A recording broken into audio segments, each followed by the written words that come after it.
Hello everyone, welcome back to Regentine Outdoors. Today I have a Browning BDM chambered in 9mm. Let's shoot it.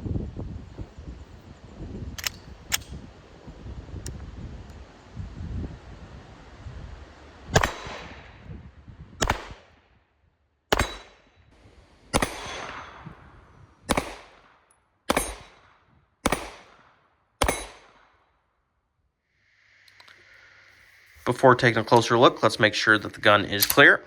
I have a clear chamber and magazine.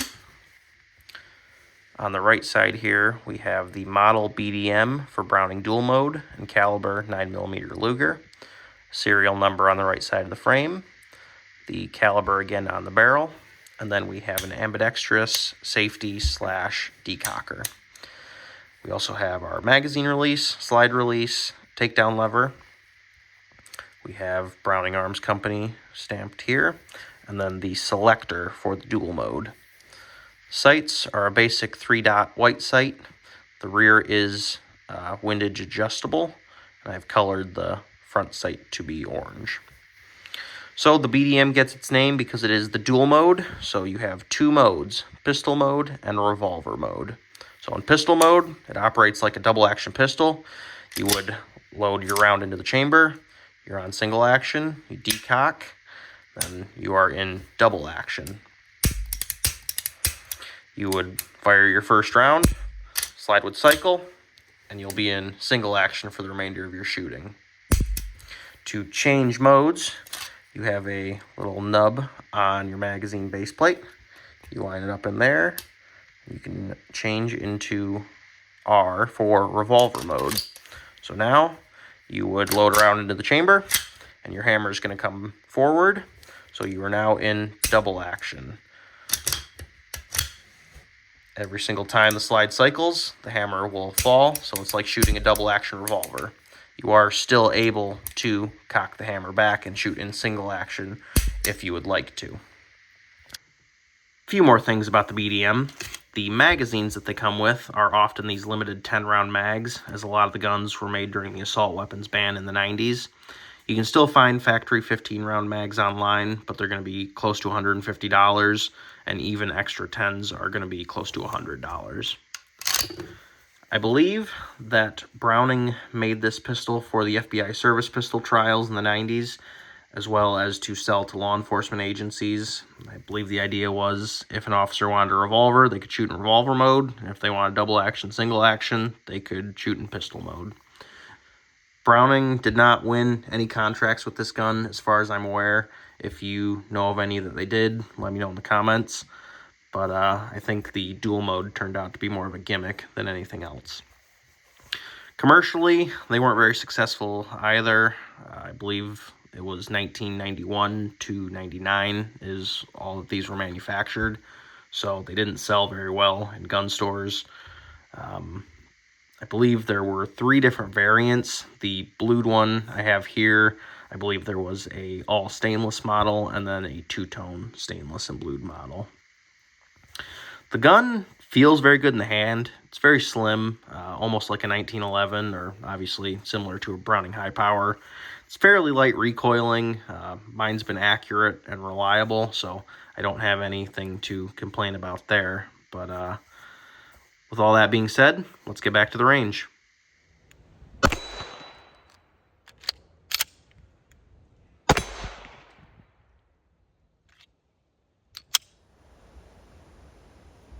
I've got you set up here at the target. I'm going to shoot 2 groups. The first one in single action and the next one in double action.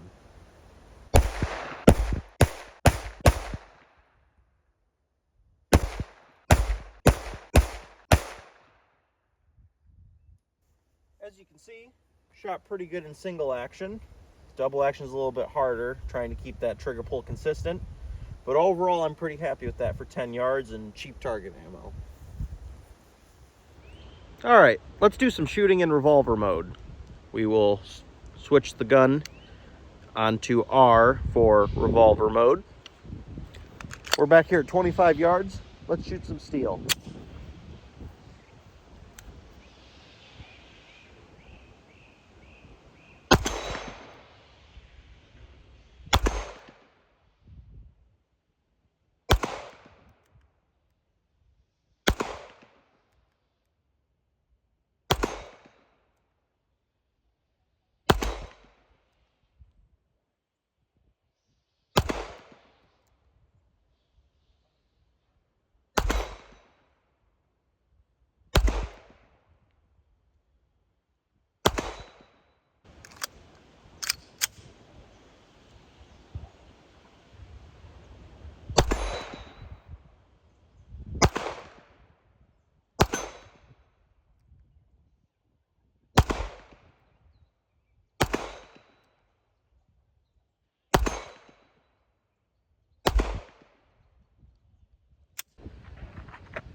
Next, I've got some of these Fiocchi Blue Guardian hollow points. We're going to test out on some water jugs and beer cans, and we'll see how the BDM likes them.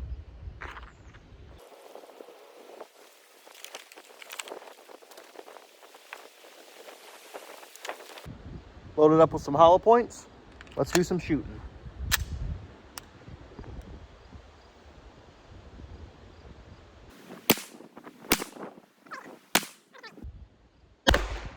There we go.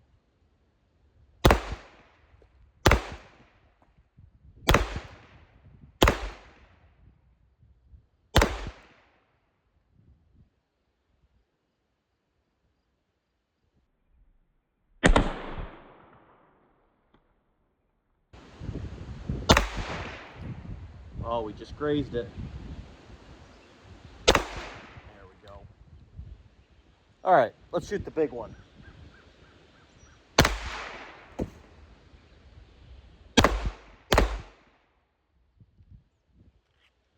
I'd say they're pretty effective. Thank you guys for watching today's video on the Browning BDM. If you have any other questions about this gun, please drop it down in the comments and I will try my best to answer. If you have any other guns that you'd like to see me shoot on the channel, leave them down in the comments as well. With all that being said, remember to like and subscribe, and have a good day.